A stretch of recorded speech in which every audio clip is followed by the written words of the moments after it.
Hi, I'm Paul Scrady. I thought rather than catch you at an inopportune time knocking on your door when you're in the middle of either going out the door shopping or fixing dinner for the family, maybe we could have a little chat about a couple of the items that might be of interest to you. I know they are to me as we get ready for this election. You can watch this video at your leisure.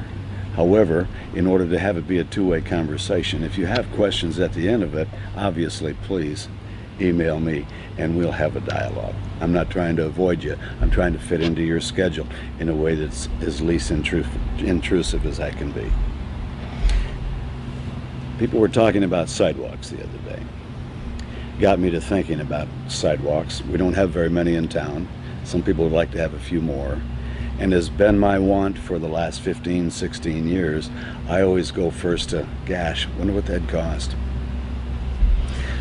So I talked to some people and realized it'd be about $50 a foot if you got 100 foot in front of your property, got a sidewalk, perfect conditions, maybe it'd be about $5,000, 50 bucks a foot.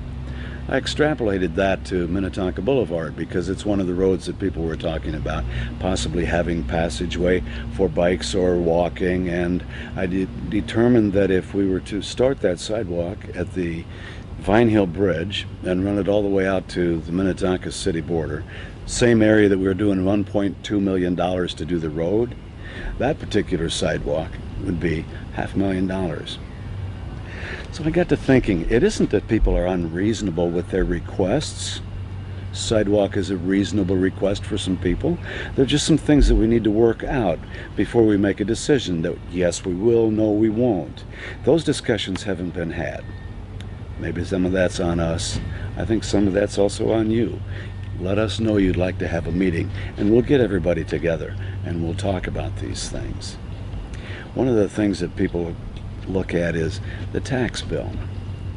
Let's just pretend that you've got a tax value on your property of $8,000. You know how you do the 1% for the first $500,000, 1.25% for everything over $500,000. You add those two numbers together and that's going to be supposedly the amount you pay in taxes. Well, let's pretend you had a house of the value that would get us to an $8,000 number. Deephaven doesn't get all that money. And I'm not trying to talk down to anybody when I have this discussion, but it always amazes me when they find out that we work on about 15 cents of the dollar. So your $8,000 potential tax bill on your property for real estate taxes benefits the city directly with $1,200. That's how much the city gets of your money. Those other agencies should be sending you a thank you note. I try to every year. The council's very mindful of the fact that that's still a lot of money, but it's nowhere near the total dollar amount that you're paying in taxes. So for the people that are paying $7,000 a month, my gosh, yes, thank you. For the people that are paying $3,000 a year, we appreciate your help too. Do you see the difference though in the values? $3,000 is $450 to the city. So we can't just decide we're going to do a large project and figure that we've got some big taxpayers that'll cover most of that cost. It just doesn't work that way. Some of the people are talking about the market value in town. They talked about it in relationship, for instance, to roads that were crumbling. And they said, you know, crumbling roads are bad for safety. I agree. Crumbling roads are bad for property values. I disagree. We've had a $300 million increase in the property values in this town over the last 3 years, even though not all of our roads are perfect. Crumbling roads, bad on your bond rating. Cities never had a AAA rating until a couple of months ago. So let's sort of sift through everything that we're working with and come up with a plan that works for both of us.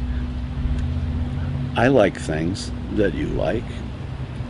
There are some things that you like that maybe I can't appreciate fully.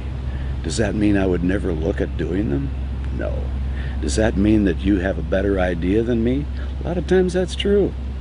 What I'm really looking for is an opportunity for all of us to sit down together and have some priorities that we as a council haven't put out in the last few years to make sure everybody's taking care of not only keeping Deephaven Deephaven, which is what I've tried to do for 16 years.